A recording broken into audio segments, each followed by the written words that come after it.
PPh yang dipotong atau dipungutnya sama dengan 0 rupiah.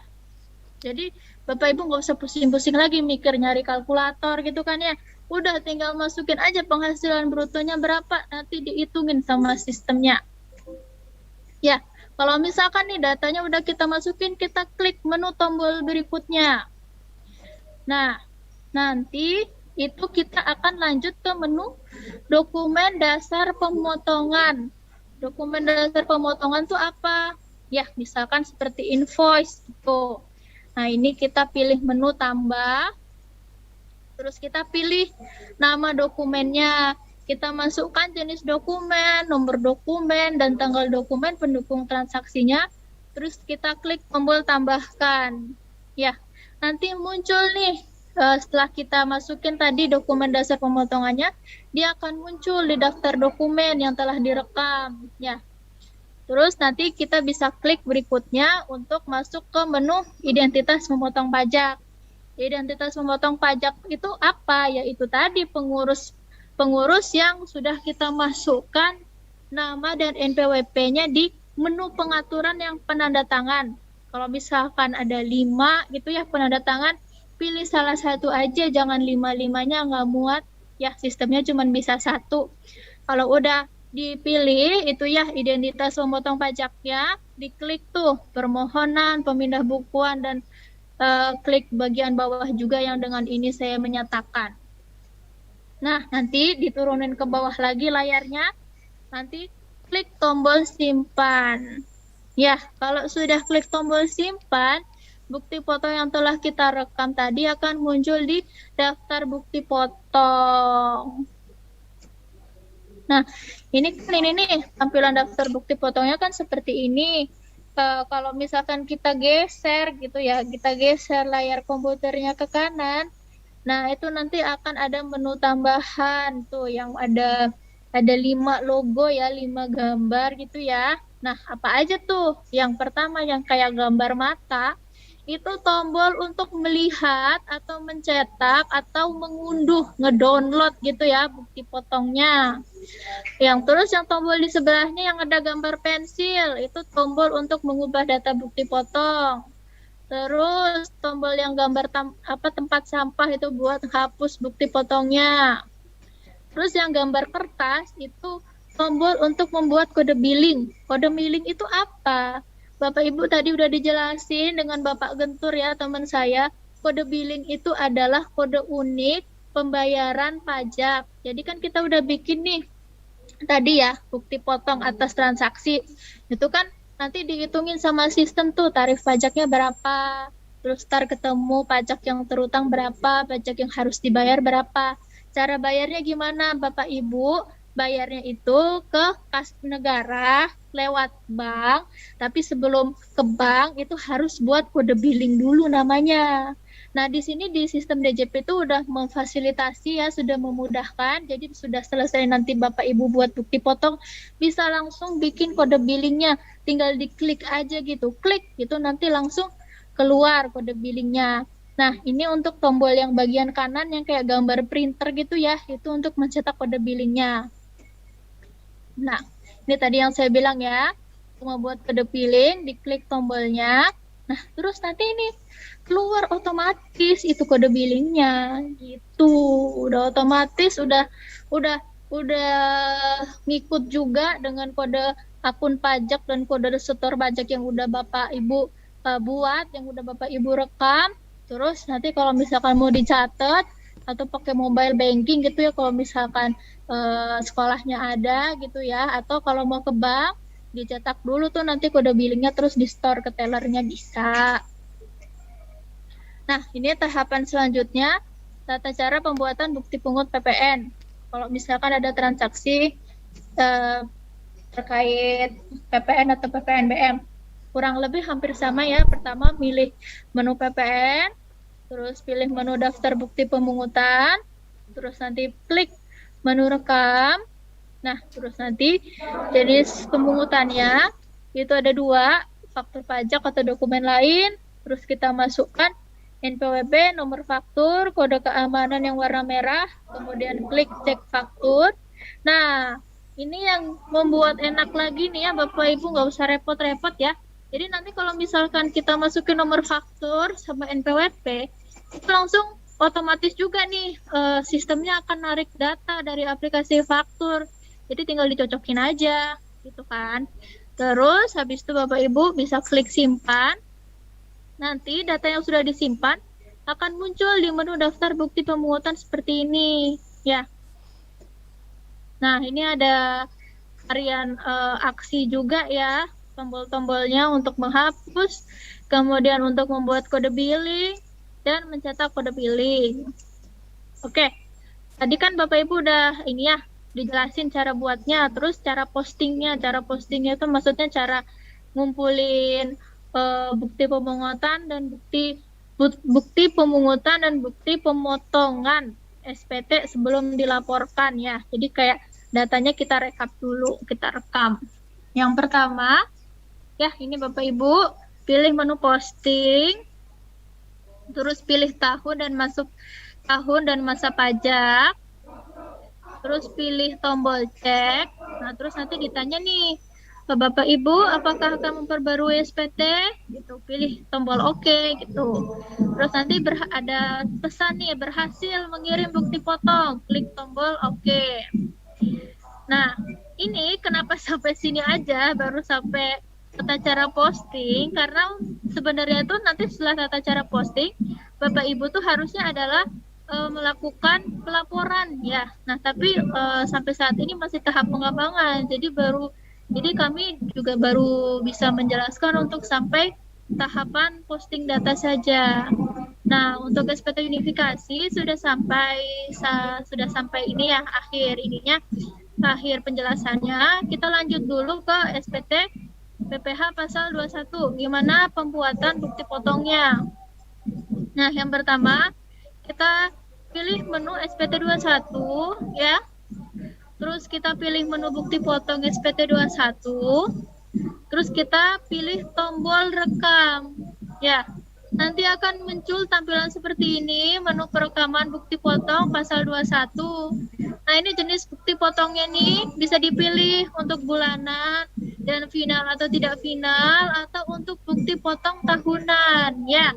Nah, setelah dipilih jenis bukti potongnya bagaimana, kita masukkan identitas wajib pajak yang dipotong. Misalkan kita bikin PPH pasal bukti potong PPH pasal 21 ini untuk pegawai ya, untuk guru gitu ya. Berarti NPWP yang kita masukkan adalah NPWP gurunya ini. Kita pilih dulu tuh tahun pajaknya sama masa pajaknya.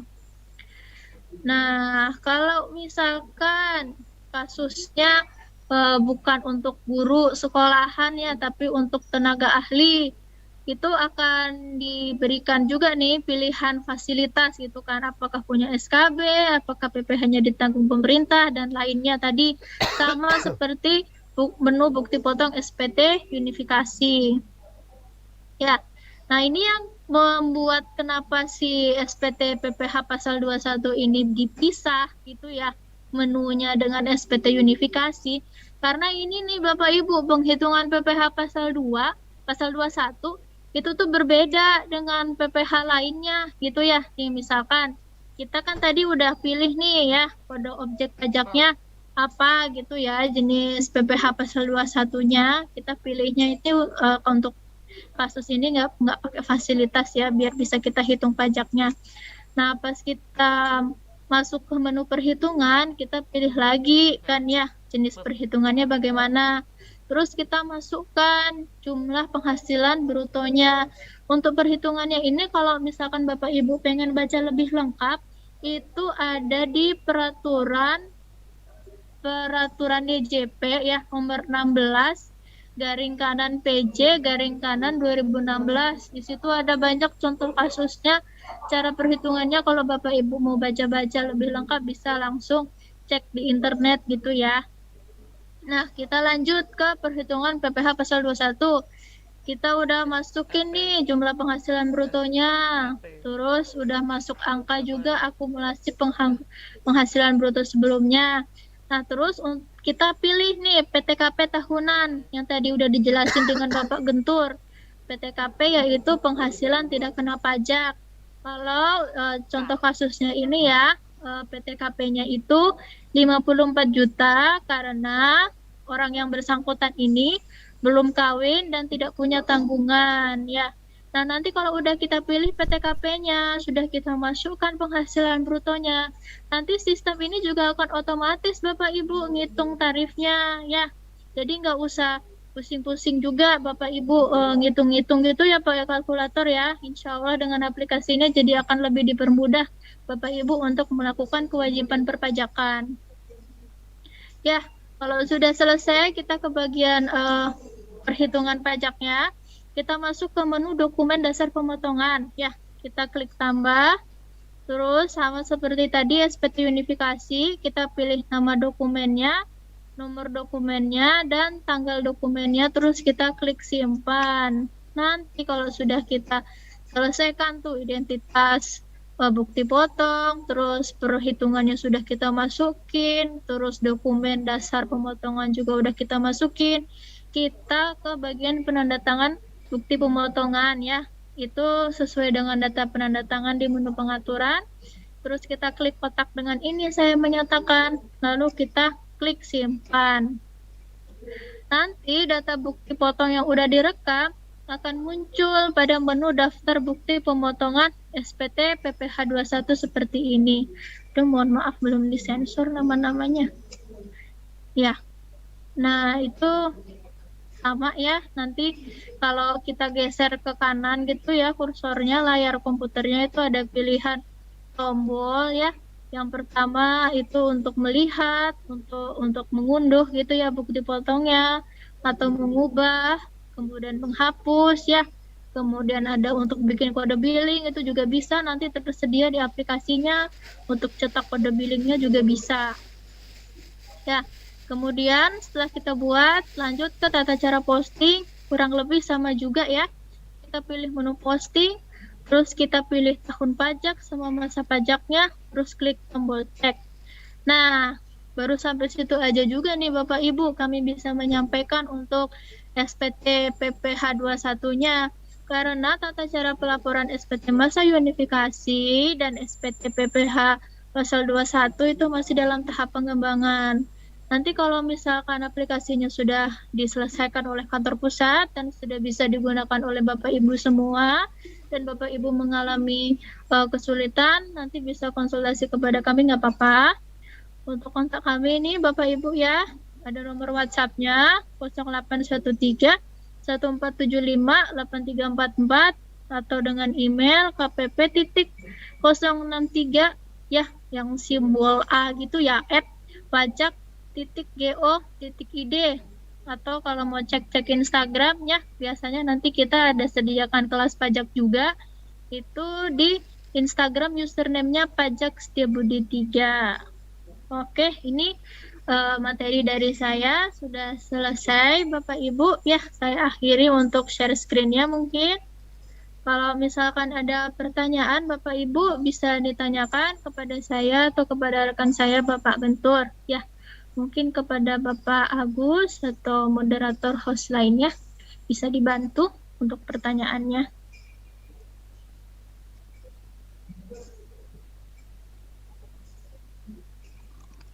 Baik, terima kasih Bu Amelia, Pak Gentur. Luar biasa yang disampaikan oleh teman-teman dari Jakarta Setiabudi 3. Tapi Bu Amelia, Pak Gentur, sekedar informasi bahwa semenjak 2019-2020 ketika NPP sekolah sudah dinonaktifkan, seluruh NPP itu merajuk atau menunjuk di dinas untuk BOS dan Sudin untuk BOP. Sehingga pelaporan tadi yang disampaikan oleh Bu Amelia mungkin dikerjakan oleh teman-teman di dinas maupun di Sudin, Bu, tidak dikerjakan oleh teman-teman di sekolah. Oh iya, informasi tadi Bu ya, biar nanti kedepannya kita lebih baik. Tapi nggak apa-apa, sekedar biar informasi ini juga tersampaikan kepada teman-teman sekolah. Karena bagaimanapun tadi di awal saya ketika di sesi pertama bahwa saya sudah menginformasikan bahwa sejak 2018 kami memakai pembayarannya ini memakai aplikasi untuk pembayaran pada rekanan, termasuk juga sudah nge-link kepada kantor pajak. transaksi kita di Dinas Pendidikan itu untuk BOS dan BOP kurang lebih hampir 800.000 transaksi, Bu. Dan ini yang memang menyulitkan kami ketika NPWP sekolah dan ini sudah dinonaktifkan di tahun 2020. Tetapi tetap saja kita pelan-pelan kami sampaikan kepada AR kami, pelan-pelan kami coba untuk melaporkan. Karena memang cukup banyak dan cukup berat untuk melaporkan seluruh transaksi. Itu sekedar informasi, Bu, untuk pelaporan terkait dengan pajak baik BOS maupun BOP. Baik, Bapak dan Ibu, ada waktu kurang lebih 20 menit untuk sampai setengah jam untuk tanya jawab. Bagi yang ingin bertanya, silakan raise hand. Nanti kami buka sesi tanya jawab. Untuk pertama, mungkin 3 dulu pertanyaan. Ini ada Ibu Sabar Sumarlin. Silakan Ibu. Bapak Sabar Sumarlin. Maaf. Silakan Pak.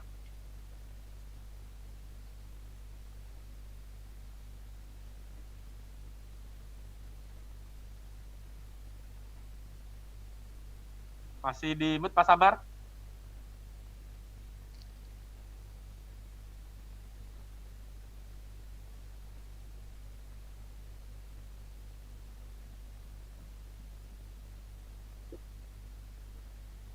Ya, silakan Pak Sabar. Ya, harus host yang buka. Ya, Assalamualaikum warahmatullahi wabarakatuh. Waalaikumsalam warahmatullahi wabarakatuh. Terkait pajak individu, pertanyaan pajak untuk individu aja barangkali ya Pak ya. Pak siapa? Pak Gentur dan Mbak siapa tadi? Mbak Amelia. Mbak Amelia. Ini Mas Gentur dan Mbak Amelia, saya kan kakak ini ada laporan SPT tiap tahunnya ya Mbak ya Mas ya. SPT tiap tahunnya. Nah, itu untuk meminta bukti potongnya itu kemana ya Mas?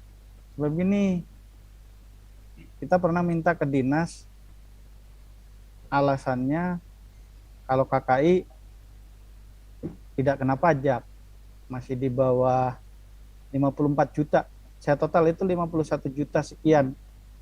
Jadi tidak kena pajak. Nah, ketika waktu nginput setiap tahunnya pun ya mungkin meraba-raba sih Mas. Meraba-raba. Jadi karena kita tidak punya bukti potongan. Saya pernah coba minta bukti potongan itu ke dinas. Kalau KKI memang nggak ada bukti potongan katanya, seperti itu. Itu satu. Nah, yang kedua, pertanyaan terkait honor tenaga ahli. Honor tenaga ahli itu kan per satu kali pertemuan 300.000 ya Mas. Per satu kali pertemuan 300.000. Kalau sebulan 4 kali pertemuan itu kurang lebih 1.200.000. Ah, itu potongannya dia sifatnya PPh pasal 23 ya atau gimana? Atau PPh pasal 22? Kalau masalah hitungan mungkin di sistem udah langsung terhitung secara otomatis sih Mas. Gitu ya. Terus untuk yang ketiga, BOS. Kalau BOS itu kan, dana BOS itu kan dari pusat ya Mas. Jadi dana BOS itu cuman dikenakan PPN aja ya Mas ya. Tidak dikenakan PPh pasal 22. Terus baiknya itu seperti apa? Pada saat kita ingin melakukan pembayaran pajak, di situ itu kan minta kode billing, langsung otomatis biasanya di dalam itu Mas. Itu yang dimasukkan, yang benarnya itu nomor NPWP rekanan atau nomor NPWP sekolah. Kan ada nomor NPWP sekolah, NPWP rekanan, NPWP bendahara. Bendahara juga punya NPWP. Itu saja sih Mas. Terima kasih. Baik, Pak Sabar dari sekolah mana Pak?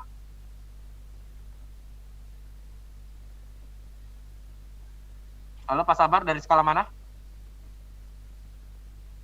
Saya dari SDN Cilandak Timur 02 Petang. Sudah regroup sih Mas. Ya, Baik, siap. dari Perum. Ya. Ada lagi ingin Bapak dan Ibu? Jika ingin bertanya silakan resen agar bisa. Ini ada Marnah, TK Negeri 01 Tebet. Ada yang disampaikan, Bu?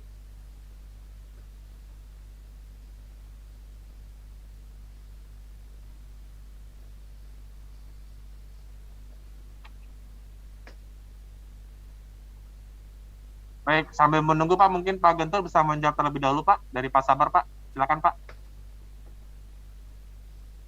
Ya, berarti ya Bapak Sabar Sumarlik dari SD Negeri Cilandak Timur 02. Saya akan mencoba menjawab pertanyaan Bapak yang tadi ada beberapa ya Pak. Yang pertama terkait pajak individu untuk terkait dengan pelaporan SPT tahunan orang pribadi. Itu untuk meminta bukti potong kemana ya? Karena kalau KKI ini apa nih Pak? Tenaga honor Pak, tenaga honor Oh, Pak. tenaga honor. Ya. Dia tidak